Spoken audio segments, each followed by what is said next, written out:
Interested in more cinema of meaning? Each month we have an entire bonus episode available exclusively on our creator-owned streaming service, Nebula. So far we've talked about Sam Mendes' 1917, Doctor Strange in the Multiverse of Madness, and Stanley Kubrick's masterpiece, 2001: A Space Odyssey. In addition to those and any future bonus exclusive episodes, you'll also get access to our regular episodes ad-free and a week early when you listen on Nebula. The best way to get Nebula is with the Curiosity Stream bundle. You can learn more about that in the description below or go to curiositystream.com/cinema of meaning. You can even plug the Nebula feed into a normal podcast player and listen wherever you like. Sign up today to get more cinema of meaning and access to all the other great content on Nebula.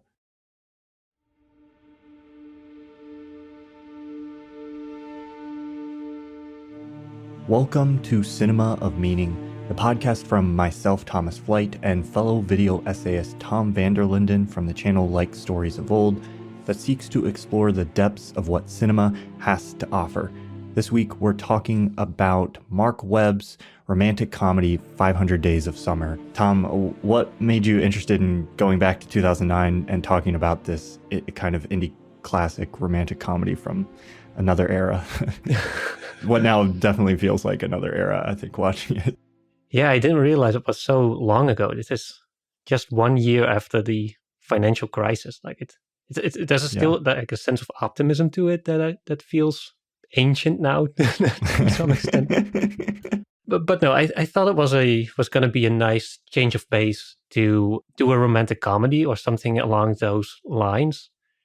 And when I rewatched 500 Days of Summer, I was like surprised also at how short it was. Like it's such a tight 90-minute movie, and I've really been missing those. So yeah, and I think it still has some interesting reflections on relationships, and especially from a male perspective, like what is a man's position in dating, in forming a relationship, in kind of relating their self to another person, and all that stuff that I'm sure we're going to get into. But yeah, overall, I still think it's a sweet little movie, and I still really enjoyed watching it. And yeah, I thought it would be, especially given how much time has passed, and seeing as the romantic comedy is a genre that does not tend to age as well as some other genres, I thought it would be fun to revisit it. Yeah. It definitely feels like a kind of movie. I mean, romantic comedies are still around, and we'll probably talk about this more as we get into the film, but I think both of us thought of another movie we discussed not long ago, The Worst Person in the World, kind of in relation to this one. And they're similar in some ways, like both kind of use interesting structure and like storytelling devices that are, contextualize the story. They're both kind of romantic comedies. They're both kind of a deconstruction of like romance a little bit, but also they couldn't possibly feel like more different movies, I think, in terms of like overall tone almost, or outlook on the world. So there's a lot here that's interesting to kind of look back on and reflect on. And yeah, like you said, it's a very like well-written and structured movie. The filmmaking is great. There's a lot of fun like ways it plays with not just the like non-linear structure of how it tells the story, but the way it frames certain scenes is very fun. So yeah, I'm excited to kind of dive into it and talk about the kind of those things, but then the deeper elements of like what it says about relationships and how that has aged and those kinds of things. So 500 Days of Summer, we follow Tom Hansen, a greeting card designer who secretly wants to be an architect. He hasn't quite figured life out, and he meets Summer, who is an intern or has like a job assistant job at least at the place where Tom also works. They meet, they fall in love, or at least Tom believes he has found his soulmate, the girl of his dreams. He immediately knows like that's the girl that he is going to fall in love with. Problem is, she doesn't believe in love. She doesn't want a relationship. So that generates some conflict, obviously. And spoiler alert, at the end, or the movie itself at the beginning says it's a story about boy meets girl, but it's not a love story. And indeed, at the end, they kind of break up. There is a moment there where it seems like they're going to get back together, but then there's a twist where it turns out that Summer is engaged to someone else. And this leads to Tom having to move on, and that's basically the end. Although he obviously learns he's grown as a person, he's applying for a new job at an architecture firm, and there he meets Autumn. Yeah. Super uncoincidentally. Very subtle. Yeah. Yeah. He very meaningfully meets another person, and that's the end. That's an interesting aspect of this film that maybe we can start with, is kind of I think one of the things that's interesting to me about it is, in a sense, it's kind of cynical, or presents itself as being kind of cynical, or trying to deconstruct romance in a way where it's like, oh, this isn't a love story. And it's kind of setting up Tom as like having this like ideal romance that he's encountering. And then that is turning out not to be like what he imagined it to be. And he's like, by the end, he's questioning the very nature of like his idea of love and what that is. But overall, the tone of the movie isn't cynical. It's like, it's having fun and being a fun romantic comedy in the moments when like Tom is like buying into that narrative, or when the relationship is working. And then by the end, you're kind of ending again on like a similar high note to kind of what you have towards the beginning of the film. So I think that like contrast plays into a lot of the elements of this that I found interesting about the kind of relationship between, I've been trying to figure out what this movie is doing and how much it is kind of, the movie itself is kind of bought into the perspective that Tom has in the movie, and how much it's kind of trying to set up Tom as like this unfortunate character who has flaws in how he sees love. And the movie is about how that is like not maybe a good way to look at romance, and how he like might end up needing to learn from that, or does learn from that by the end.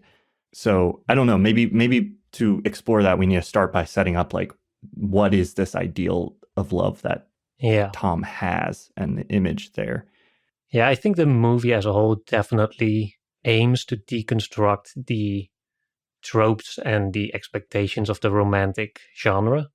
And I think it's maybe more so a comment on the movies that preceded it, rather than an actual perception of love. But maybe those two aren't as separated as you might assume, because obviously a lot of the stories reflect our own feelings, and vice versa. Like, we let ourselves be affected by the movies we see. And so here we see Tom, who's very clearly someone who believes in like a soulmate, who believes in true love to some extent, or at least he believes that two people can get together, fall in love, and make it work and live happily ever after.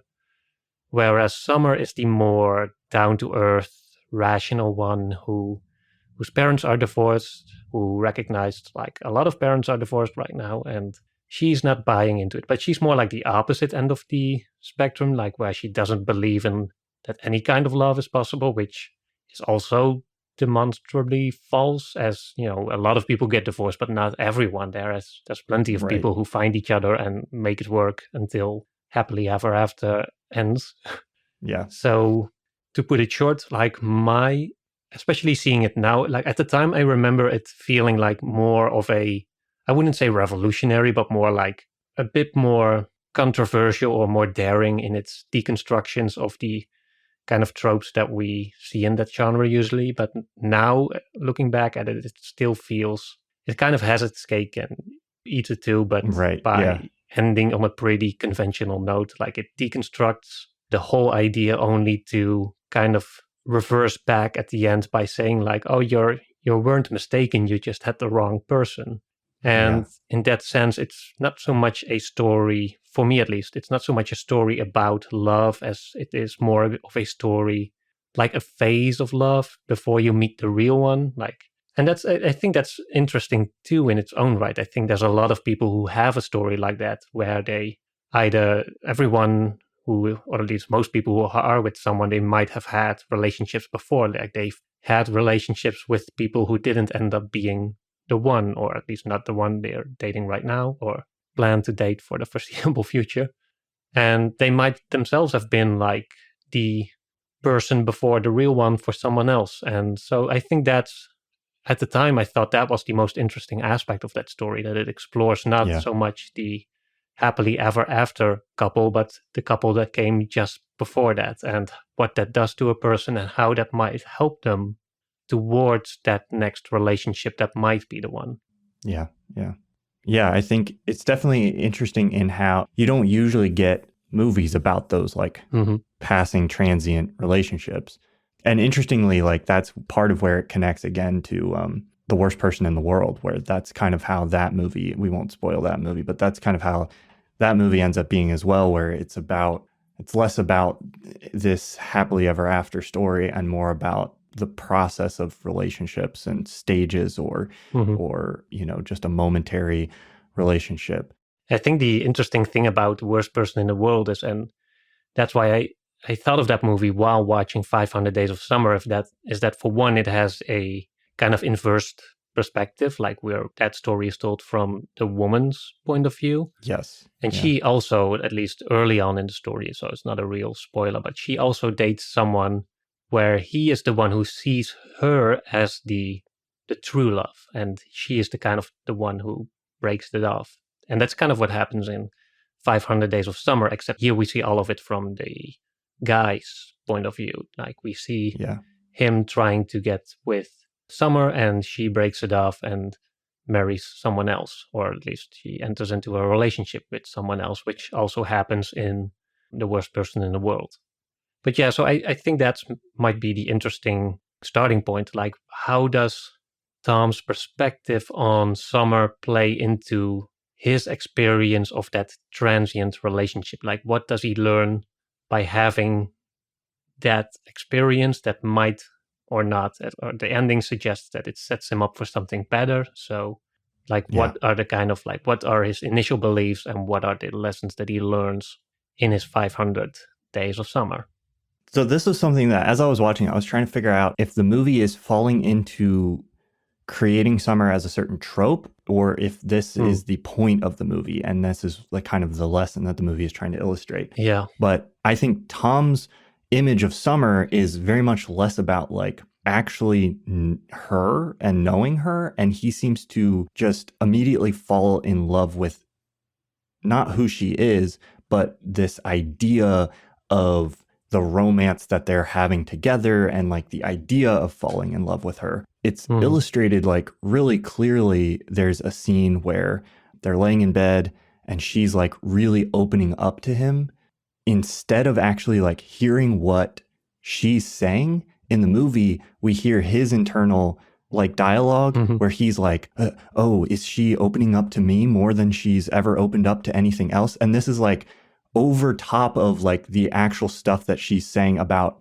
herself. And this comes after she's like been interested in his career. Like, oh, you're working at this greeting card place. Like, don't you want to be an architect? She's shown like interest in him and who he is. And yet we never actually in the movie like find out very much about Summer at all. We just learn that she moved from the Midwest. We don't know anything about who she is, where she comes from, her family, like what she aspires to in life. And Tom doesn't really seem to care either. He mostly seems to care about her in terms of how does this fit into this idealistic like romance that I've basically like, how can I make this about me? Right. Yes. Yeah. And so I think in some sense, I think that's what like the movie is trying to like break apart and break down. It also feels like sometimes it kind of, I don't know. There's moments where it feels like it falls into that trap a little bit itself too. And I can't quite, like, to me, the ending maybe isn't quite a strong enough note. There's no moment where it feels like Tom, like he obviously has an arc towards the end, because by the end he goes from like, the main difference you see in him is at the beginning, he's doing all this kind of annoying nice guy stuff where like, instead of just going and asking her out or being upfront with her about his feelings, he's like kind of playing music. He's doing all these weird like things to try to get her attention. And then by the end, he just like goes up to the girl and asks her out. So there's like definitely a character arc there, and he seems to learn like some kind of lesson, but I don't know if he fully has the realization of like what he was doing with Summer and why it wasn't working between him and her. I don't know. I've said a lot there. So yeah. How do you feel about this? There's definitely I think one of the biggest pitfalls in romantic stories is that a lot of people or storytellers always tend to bring a lot of themselves into those. And I think 500 Days of Summer too, like one of the writers said, like this movie was basically like 70% or something happened to him. Yeah. And so the issue is that you tell the story, even if you're trying not to, you always end up telling it from one perspective. And that can be okay if you really want the internal journey to be of one person to be the point of the story and not so much the romantic involvement of both. But historically, like a lot of romantic comedies were made by men, the Hollywood white men who kind of have sometimes they feel like these vanity projects where they dramatically explore their own relationships and their own past love life. And you can sense that kind of egocentrism through the screen. And that's why I think that's what a lot of people might be turned off by movies like that. There can be a narcissism that they can communicate. And I initially liked how, as you said, I think 500 Days of Summer does try to really make that aspect, that kind of self-centeredness, that kind of limitless over the limitations of one's own perspective. It tries to make that a part of the story.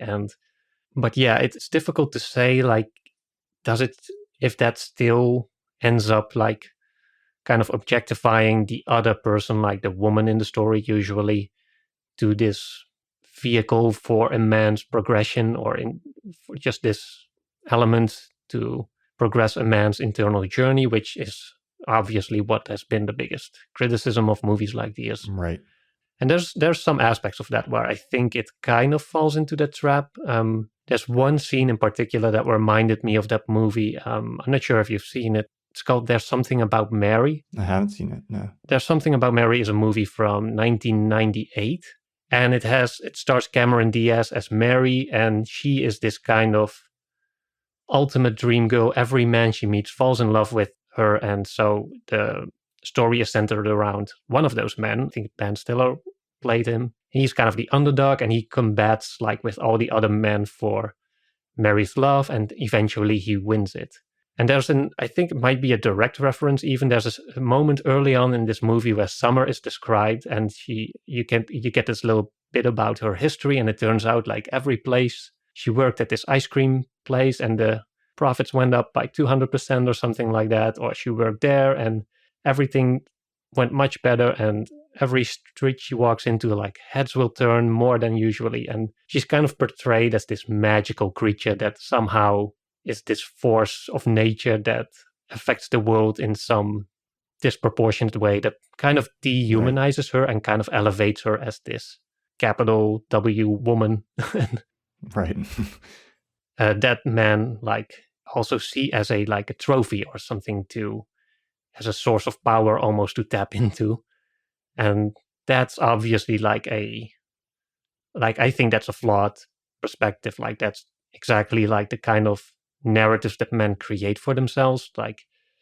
And to some extent, again, the movie does try to engage with that, but I don't think it wasn't quite there yet at the time. I think it does still like fall into the same flaws that it tries to engage with. But yeah. There's also the trope called Manic Pixie Dream Girl. Manic? Yeah, Manic Pixie Dream Girl, yeah. That kind of person is also often associated specifically with Zooey Deschanel, who plays Summer in this movie. I think she played a person who more classified more clearly as that trope in the film Yes Man with Jim Carrey, where she was like the literal kind of person. Like a Manic Pixie Dream Girl is basically like this magical, beautiful female creature that usually is attracted to some introverted guy who can't really express himself socially, and she kind of helps him to kind of blossom, like to get him out of his shell and to essentially help him on his internal journey, even though we learn next to nothing about her as a woman or human being in general. Yeah. She definitely takes on a more naturalistic form in this film, but it's there like she listens to weird music and she folds paper cranes in her, makes her apartment, when the scene where we go to her apartment is I feel like where it feels the most manic pixie dream girl, where it's just like this like weird assortment of like oddball stuff. Yeah, she's definitely falling into that trope. Yeah, I think this movie, we're not going to come to a point of being like, does it or does it not deconstruct this? Because I think it was trying to, but I think you're very much right in that like it kind of only goes so far. And I mean, part of that is just like the way these things have played out culturally. Like this has been part of a like change in how these kind of tropes or these ideas or these themes are depicted in movies and talked about in culture. And I feel like this movie is like a stepping stone. Like maybe it's a step away from like, you know, more problematic or outdated, maybe. Yeah.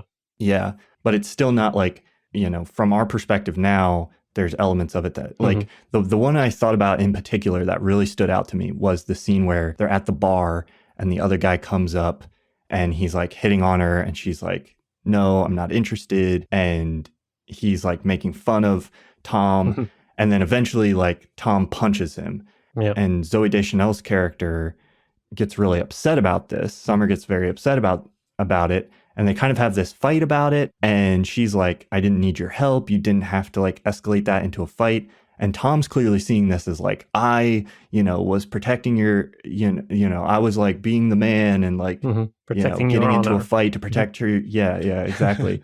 I think you see this setup for that scene a lot in romantic comedies, where also like one issue that I have with that always is that then the other guy that hits on her is like ridiculously like crass, and he's like this super dumbed down jock who is like so obviously out of touch with any, like maybe that's something women experience in real life, but to me it seems like comically overdone.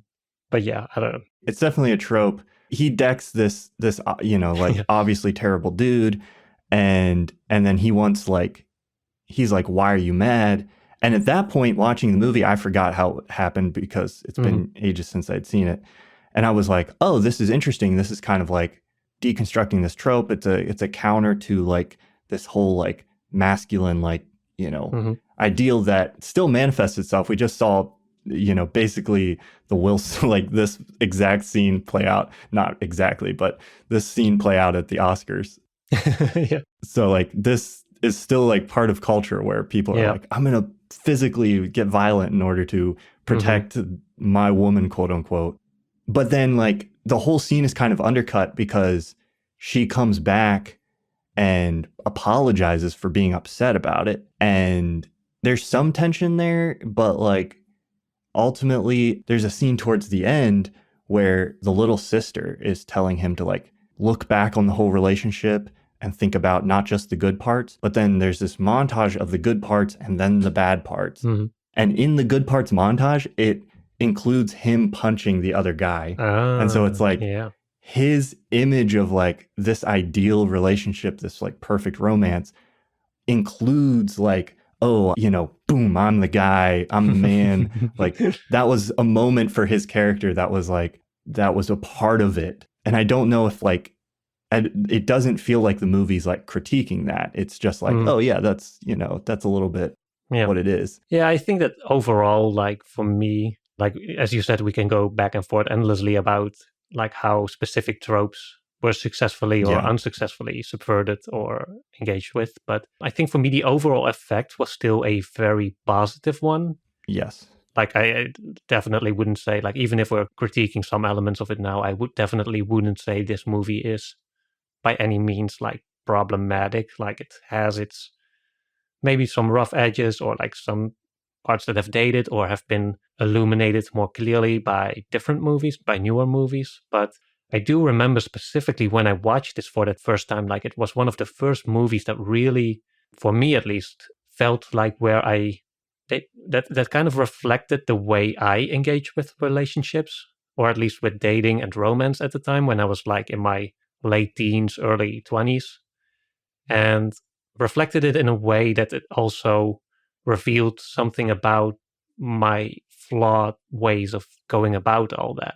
And especially like you mentioned the way he didn't know how to like express his feelings at first, and he was like kind of trying to concoct these situations and making these doing these convoluted ways to express or make some kind of connection. And I remember, like I've been there, like I've done that where I was like, I see some like a girl somewhere, like I'm like she smiled at me and like, okay, I'm gonna stand right there with my drink and then smile at her in like 5 minutes so that I don't see too like into her. Like I remember that sort of calculating voice in my head that's trying to rationally maneuver my way through a situation like that instead of just straight on like asking someone out or like expressing like your interest in someone. Like, and I think that's sensible that we do this, especially like in a culture where it's still, or at least generally still, like the man who is expected to make the moves towards the women.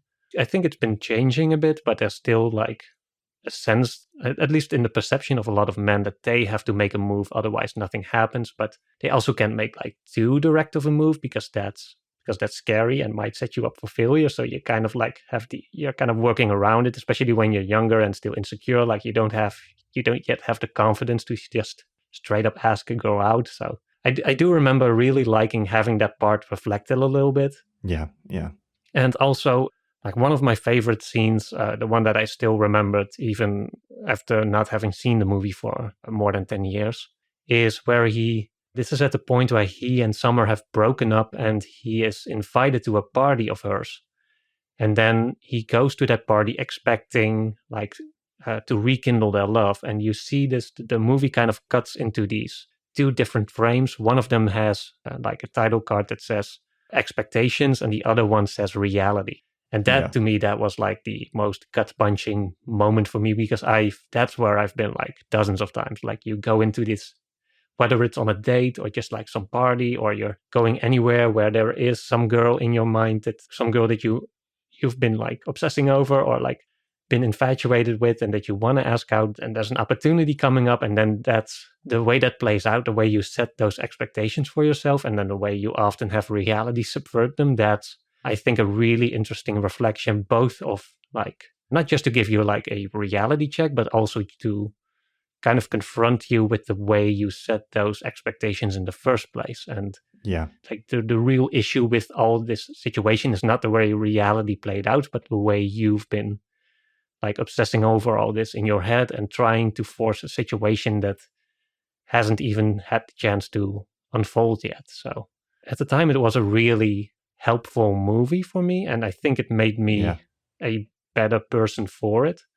But again, it's still like it might have been easier for me to connect with it because it was such a masculine perspective, and maybe there are parts of it that, like maybe from a woman's perspective, that might still feel like a bit or a bit like incomplete or disjointed or whatever.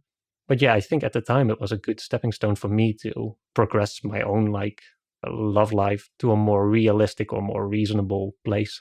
I definitely agree that I think the overall ideas it's communicating, even if it might not feel quite up to the latest standards, it's generally a positive movement in the direction of like deconstructing this ideal of like, or this nice guy kind of persona that I think Tom is kind of falling into at the beginning, where he almost has this sense of like entitlement about the relationship. And he thinks because he sees it as this like, you know, oh, I've fallen in love with you and this is destiny, this is fate, you know, we're soulmates, that he kind of just expects all of it to align. And it does come crashing down very beautifully in that scene, which I love because that scene is such a great scene for showing how we do those kinds of things, even not in romance. A lot of times we just have weird expectations about how we want things to go, and the feeling of being in that situation and like watching your expectations fall apart is such a unique and lonely like feeling that I think everyone has experienced at some point. And I can't think of another like movie or moment that illustrates that so wonderfully. So I love that scene. And I think like, I do think there is, I think it's engaging with these roles. Is Summer like a manic pixie dream girl? Yes, but it's also showing how like that is part of, I think, the problem here. Like the relationship doesn't work out for Tom, and part of it is because he's stuck on like this image of her, but also it's just about him like refusing to accept what you see the whole time. Like she is very upfront and is like, I don't want to date, I don't want anything serious. Like the signs are there the entire time, and like his mistake basically for the most part was just like not being willing to accept that as a possibility. And even towards the end, he's still like kind of upset when she's like, she finds somebody else, she gets engaged. That's the big twist towards the end, where like, and he has this then like sense of resentment of like, oh, well, I thought you didn't believe in like falling in love in that way. And the shoe dropping is like, well, no, it's not about whether or not you believe in that kind of love. It's that she wasn't in love with Tom in that way. And like, I think he has to accept that, like, ultimately. And that's a hard lesson that like I think everybody has to learn at some point in their life, where you know, a lot of us have an experience of like, you know, you like somebody, you might even fall in love with them, and then you can't engineer the situation or engineer the universe or do the right set of moves to like make it work out for you. It's just like it's not happening, and you just have to accept that and move on. And there's not a lot of movies about that kind of dynamic, I think.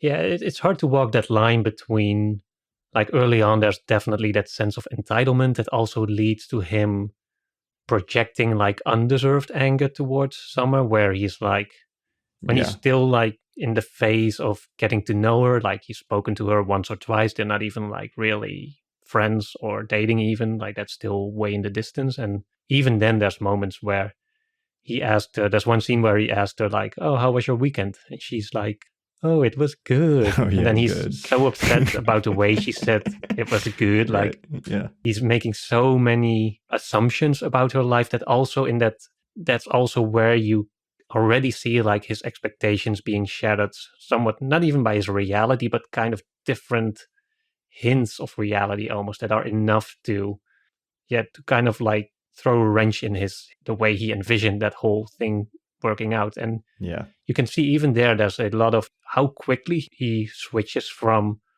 I'm gonna fall in love with this girl to, oh no, I'm guessing she's a bitch, like what a shame, like I don't even care.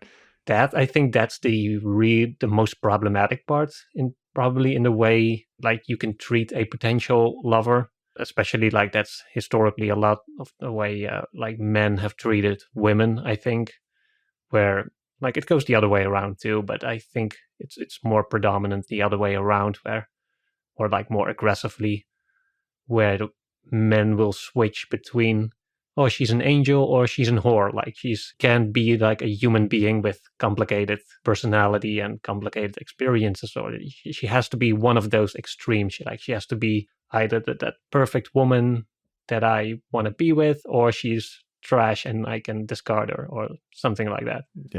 Like if, and that creates that kind of assumption or that image of women where if they don't live up to my expectations, then they are like the lowest of the low. Then there are suddenly like, they become these targets for men to like just put them down or whatever. I'm not sure to what extent the movie really discourages that kind of behavior. I do think it's framed when Tom does it as him being overly dramatic and obviously in the wrong, because he has friends around him that comment on him like, oh, you've talked to her twice, like why are you making these assumptions? I'm not sure if they say it literally, but there's these expectations that is happening.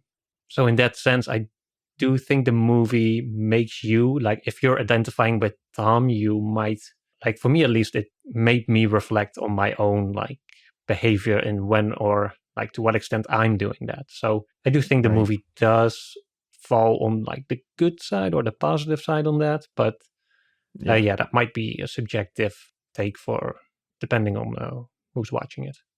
Yeah, I think that's ultimately like, for me, what I got out of this originally and still what I get out of it now, I think is overall generally pretty positive, but I'm also not the gender that would be like most maligned by, I think, the way the tropes might be harmful or the way some of this stuff is set up. So it's going to be different for different people watching it, and just depending on your perspective and experience and all of these things.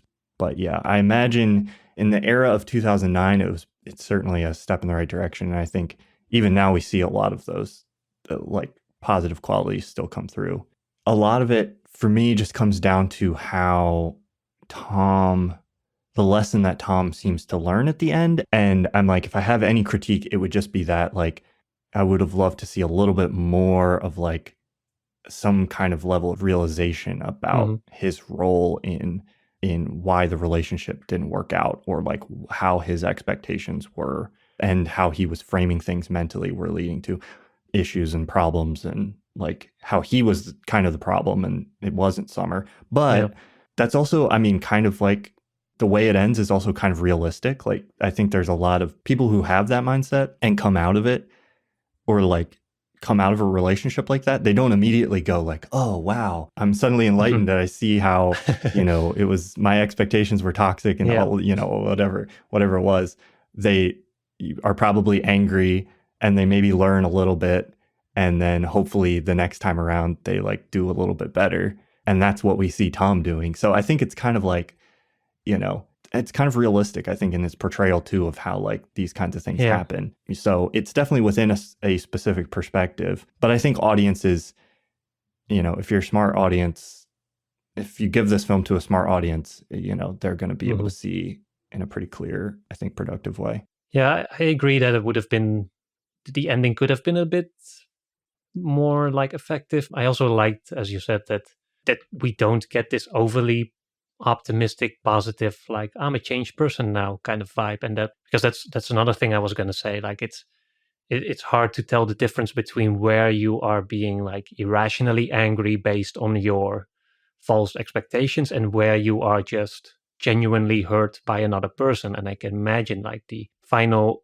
scene on the bench, where at least where they have their final talk together, that I can imagine that Tom genuinely doesn't understand what changed for her and like how their relationship doesn't or didn't work out. And so I do like the way it kind of showed him as being hurt, like, and that's something I can relate to as well, like just being like, sometimes even if you understand or don't understand the situation, like you can just be hurt by another person, and that's just that, and you just need to kind of have those emotions too, like you can't push them aside, like let's transform this into a more optimistic outlook on life, where I'm now a hero who has returned home from his journey and is now a smarter person. Like it's not always as easy as that, and you need like time to adjust. And that for me has been, over the years, that's become like more of a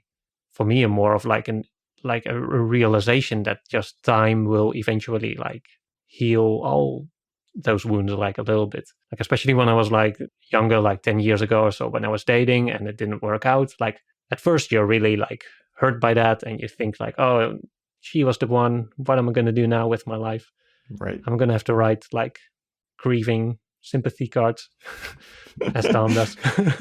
But if you've experienced that a few times, you learn like to both, you just become more realistic. Like you learn on the one hand to not set your expectations to these false high standards, and to not elevate each woman you meet to this imaginary image of a perfect woman that you have, and you just try to force her into it, which also may lead to that false resentment that you really don't want to have.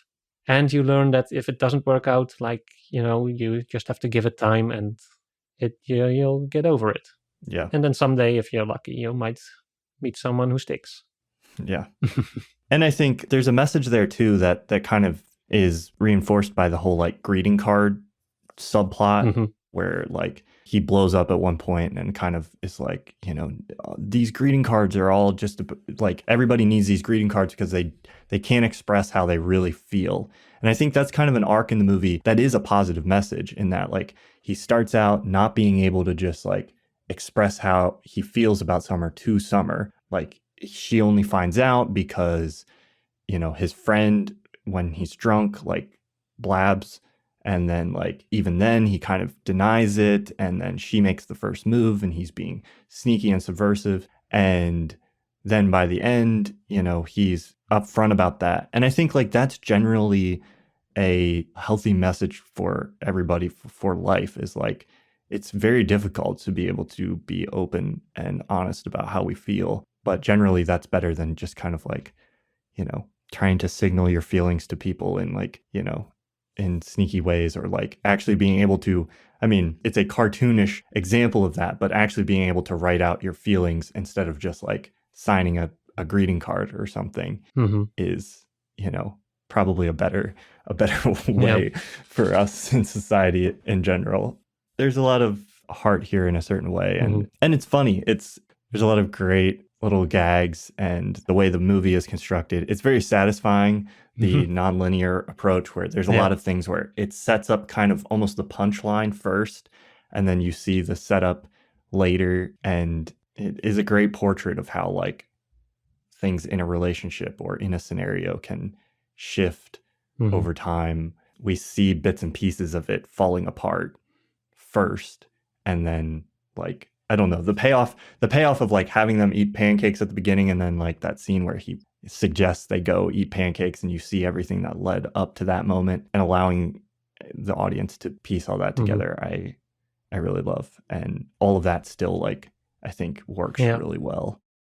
Yeah, it kind of there's that sense where I think at some point they say it where once a relationship kind of goes badly, you start to look back and see if the signs were there already. Like if you knew Right. from the beginning, like where the warning signs were. And I think by having that non-linear structure, like we know or we see like explicitly, like this is gonna go wrong, that's gonna go wrong, they're gonna fight over this, and then we get if we're shown like the good parts after, then we already go in with that extra level of awareness to kind of spot those early Yeah. mistakes, which I think also contributes to what we've been talking about, to the way Tom sets up these expectations and the way he basically has a different story playing in his head than the one we're actually watching or the one that actually happens. And yeah, I also agree that the greeting card situation is a great metaphor for what's going on with once his life goes well, like the first time he starts dating someone, like you see Tom like sitting with every department, like coming up with the best possible line, and then when he's depressed, like I had to laugh so hard at once he's depressed, and then his boss like calls him in, and he's like, maybe you want to do these sympathy card, and he says like, misery, sadness, loss of faith, no reason to live, this is perfect for you. It's a guy from what's his name again in the Avengers. He dies in the first Avengers movie, but then comes back in Oh, the Shield yeah. series. Phil Coulson, that's his name. Not to keep going back Mm-hmm. to worst person in the world, but those scenes where like he first gets together with Summer, maybe it's like the first time they sleep together or Mm-hmm. something, and the next day he's like dancing through the streets and everybody's like shaking hands with everybody. Like it reminds me so much of this movie is such an inversion of certain aspects of the worst person in the world, where you have moments like that where she like pauses the world and it is kind of like running out, but that's almost like Mm-hmm. it's almost like the opposite effect of just like, you're feeling the despair and the malaise and the, the meaninglessness, Yeah. and but it's using these similar like kind of elements to illustrate that. Maybe that's something to mention here at the end, is just kind of how like, I think we've touched on it already, but 500 Days of Summer definitely feels like a part of its time. Like it was taking me back to this, like you mentioned at the beginning, it was like Mm-hmm. the year after the housing crisis, I think, like, so this would have was being made like right before the economy collapsed. Yeah, definitely written or like thought of way before, but yeah. Yeah. And you can just, even though it is this like sort of deconstruction of the genre, you can still just feel this sort of optimism in it. Yeah. It feels very like 2009, 2008. It still feels like it takes place in this safe bubble where we have these interesting young singles living in beautiful apartments and they have jobs and nothing in the world matters a lot to them, like, and Yeah.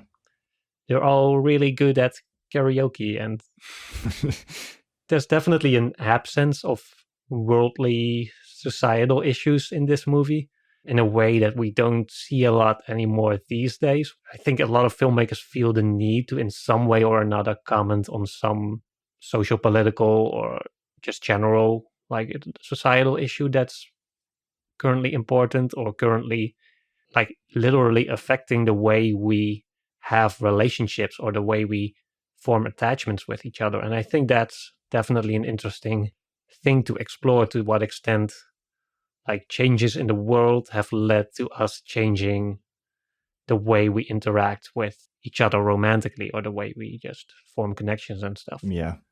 Because I do agree, like it's not to say that 500 Days of Summer is the perfect embodiment of a 2009 romance, and The Worst Person in the World is the same for 2021.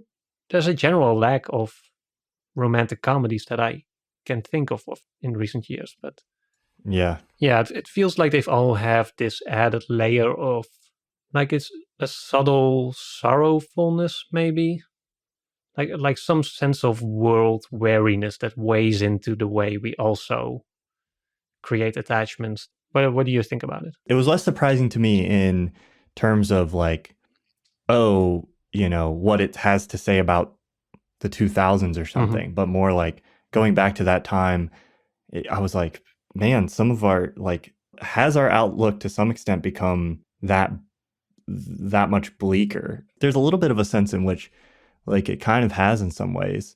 And I think, like, I don't know, maybe I'm just not watching the kinds of romantic comedies that fit into the, like, optimistic mold. That's very possible. But, like, the only other one that I've seen recently that I liked was Palm Springs from, like, a couple of years ago, which is similarly kind of, like, philosophically an exploration of, like, that was a good one. Sense of meaninglessness. It's maybe not quite as bleak as, like, The Worst Person in the World, but there's a little bit, I don't know. It's interesting to see how things have shifted. The image of that's presented in 500 Days of Summer, I think, is one that is increasingly, like, less, just feels kind of not ridiculous, but I don't know. It would feel out of place in a lot of movies these days, I think. Yeah, I think that's definitely part of the kind of progression towards a more realistic view about love. It's not necessarily that love itself has changed in our perception, but more so that that it's more grounded in the rest of our lives, like, and that it's no longer divorced from maybe like financial issues, like maybe like money was not an object. Like both of them had pretty beautiful, or like to them satisfying living spaces. They were employed, which apparently paid enough for those earlier living conditions, and they had money to spend on fun stuff, and there wasn't yet a sense of worrying about the world or about their own lives or about their community. And I feel like that's becoming an increasing part of the way we think about love as well. Like, oh, you're gonna bring children into this world, or like that sort of stuff. Yeah. Like, I'm not saying you should be pessimistic or not have children, but yeah, it does feel like there's more like elements to consider now than just like, do I love this person or not? Yeah. And it's definitely interesting to see the way in which kind of culturally, I think the people's ideals and perspective have changed, and see that reflected in even not the like super serious movies about relationships, but even in just the ones that are like, this is a relationship movie and it's supposed to be also a little bit funny. We can kind of see that. So times have changed since 2009, or at least they feel like they have. I think, maybe we'll meet back here in another 12 or 13 years, whatever it's been, and reassess what the romantic comedy is up to in 2030. It's probably something I can't even imagine. Based on the way Top Gun Maverick brought back the sincere action movie, maybe Tom Cruise will also bring back the sincere romantic comedy. The romantic comedy. Greta Gerwig's Barbie movie is our best hope for bringing back the romantic comedy. I've seen some images of it and it looks really strange, but in a good way, in an interesting way. Yes, yeah. I think it might be kind of amazing. We'll see. Yeah. Who can say? Final thoughts on 500 Days of Summer? We might get a sequel named 500 Days of Autumn at some point. Like, that would be interesting. Yeah. They're remaking everything. Joseph Gordon-Levitt is still around. Zooey Deschanel is still around. Why not bring back 500 Days of Summer and maybe fix those issues that we've had with the ending, where, because it does feel like the thing about, I'm not sure if I said it, but just in case I'm going to mention it again, the way she introduces herself as Autumn and the way it it's instantly meaningful to Tom Yeah. and also to us as the audience is already a sign of like a bit of a regressive sign, like that should not mean anything if he's really learned that he doesn't have to look at Yeah. all that love doesn't have to be this cosmic plan, and it can just be two persons meeting each other and liking each other. But yeah, he maybe learns a little bit about, I don't know, there's a deconstruction of like how his expectations and his perspective or his ideal of love is playing a problem in this. But yeah, you're right. It's pretty much still there at the end. Like Summer finds her, it's kind of magically finds her partner. She describes it as a very like our eyes met and I knew kind of experience. And it's kind of being replicated there again at the end. So do we really escape that? Not really, which is ultimately that's kind of the romantic comedy or like romance film vision of love anyway. Is like, or like part of the whole problem I feel like it's setting up to begin with is like you believe that there's the one and it's all part of the plan, and maybe we need a more practical practical experience or perspective of how things go. Yeah, it's definitely a genre that tends to try to deconstruct something only to end up in the exact same place. You know, people don't like it's a hard genre to end with like a, well, you know, that's the thing that The Worst Person in the World kind of does, where like I felt so weird at the end of that movie, and part of it is because I think it kind of refuses to do that sort of thing. And that's why most of these movies I think don't do it, is because we want to buy into a narrative as the viewer that kind of involves this concept of like, yes, there is a destiny or there is a plan or something. Yeah. Just like we desire some general sense of closure at the end of a story. And a lot of the time, like with romantic involvements, that doesn't always happen, or that isn't the reality we experience with any kind of story, really. Like our lives are always ongoing until they're not. And then that's not the way we generally construct stories. But yeah.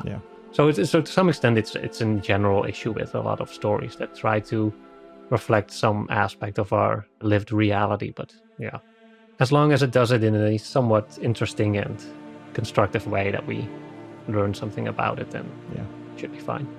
Thank you for listening. If you enjoyed this episode, please be sure to check out our creator-owned streaming service, Nebula, where you can listen to all of our episodes a week early and you get access to our monthly exclusive episode. Right now, the best way to get access to Nebula is by signing up for CuriosityStream, which comes with a free Nebula subscription. To learn more about that, just follow the link in the show notes, and we'll see you again next time.